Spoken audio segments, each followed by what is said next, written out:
Now let us talk about algorithmic stabilization. There are two primary algorithmic stabilization mechanisms, seigniorage and rebasing. Seigniorage models like empty set dollar or basis cash have supply adjustment dynamics to maintain the peg. When demand is high, the protocol issues new supply to a group of stakeholders known as the seigniorage holders.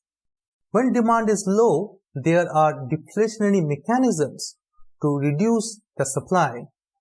This is similar to how central banks increase and decrease the money supply. Now coming to rebasing. Rebasing tokens like AMPL adjust user balances to shift the demand weighted price to the peg. They have usability issues when integrating with other platforms since user balances are not static.